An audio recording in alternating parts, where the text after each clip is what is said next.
النهارده 13/5/2014.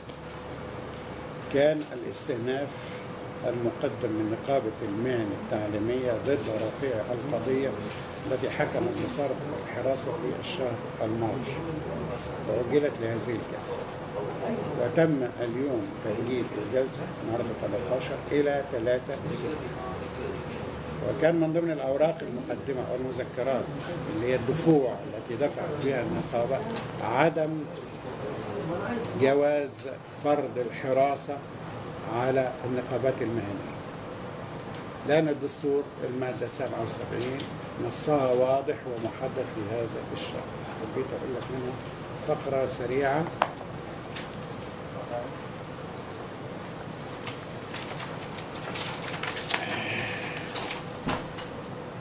ينظم القانون إنشاء النقابات المهنية وإدارتها على أساس ديمقراطي، ولا تنشأ لتنظيم المهنة سوى نقابة واحدة، ولا يجوز فرض الحراسة عليها أو تدخل الجهات الإدارية في شؤونها. والمقصود بالجهات الإدارية سواء كانت وزارة التربية والتعليم أو وكلاء الوزارة أو المحافظين أو مجلس الوزراء نفسه، لا يجوز التدخل في شؤون النقابة. كما لا يجوز حل مجالس إدارتها إلا بحكم قضائي.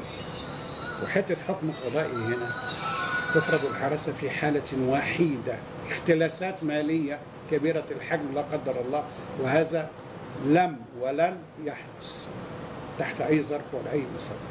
2. اختصام الفرقاء، والمقصود بالفرقاء هم عدد أعضاء مجلس الإدارة 40 أو 40. طبعا ده لم يحدث. لم يحدث على الإطلاق. عندنا مجلس الإدارة 40 والنقيب يبقى 41. تحصل مناقشات خلافات جزئية، لكن بنرجع إلى الديمقراطية السليمة، وهي أخذ الأصوات على أي قرار دون دكتاتورية. وطبعا من باب الصلاحية وتعذر، وده طبعا حاجة في الإدارة وعلم الإدارة، أن يجتمع مجلس الإدارة عدد 40 كل يوم أو كل أسبوع لإنهاء الإجراءات، فبيتم انتخاب هيئة مكتب. هيئة المكتب بتبقى مكونة من 7 8 9 في هذا الشكل، بتبقى مجتمعة تقريبا مرة كل أسبوع، وللضرورة تبقى مرتين، وهي مخولة بفرض القرارات وعرض ما يتخذ وعرض المستجدات والتقارير على مجلس إدارة النقابة. الفرقاء من ناحية تانية اللي هم أعضاء الفرعيات، وعدول عددهم 53 في 31، الجملة 1643. إذا اختصموا دول مع النقابة العامة، النقابة بتعطل أو تعرقل أعمال الفرعيات، فده ما فيش فيه أي مشكلة. ممكن جدا اللجوء للقضاء في هذه الحالة، واحنا بنحترم القضاء في أي مكان وخصوصا في مصر. يعني معنى كده إن اللجان الفرعية ممكن تلجأ إلى القضاء في فرض الحراسة؟ مش كفرعية كواحد، لا بتكلم جملة. أنا ذكرت الرقم 1643. تمام. أكثر من 50% الجمعية العمومية 1643. فلو هم 50% زائد واحد رفعوا قضية ممكن، أو طالبوا بسحب الثقة من المجلس ممكن، أو تجديد الثقة في المجلس ممكن، أو الصمت والسكوت معناها الرضا ممكن.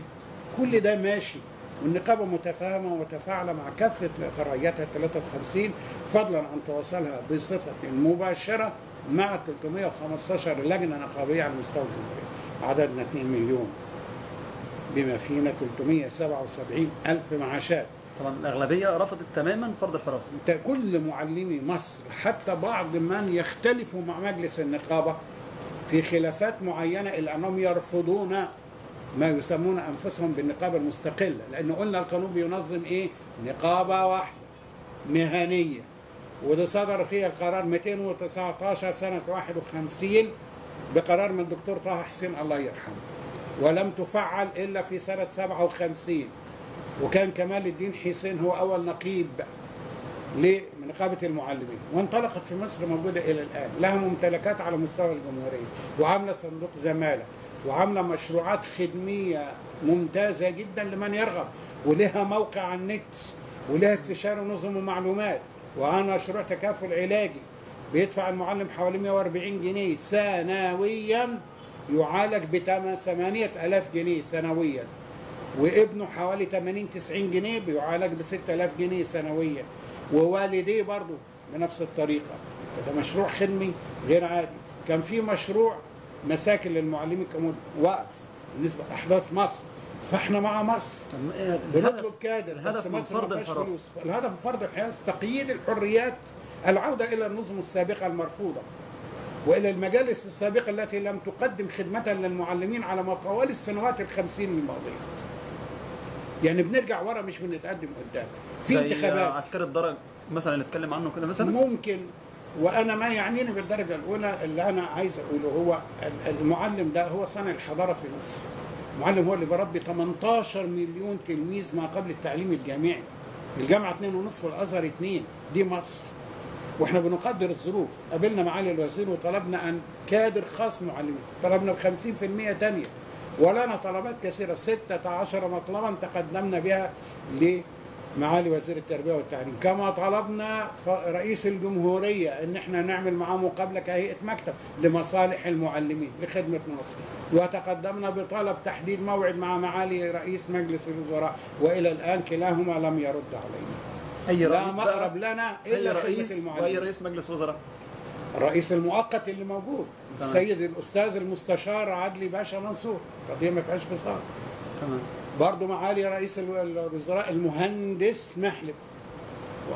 احنا عايزين ايه غير مصلحه البلد، وعايزين المعلم يبقى مستقر، لان انا عندي امتحانات دلوقتي فعايز هدوء في البلد وعايز سكينه ومقدر ظروف البلد. قولوا ايوه هننفذ، بس جدولوا لنا امتى هتدونا القادر؟ بعد شهر، بعد 2، بعد 5، بعد سنه؟ احنا صابرين مع المجتمع، احنا شريحه من المجتمع.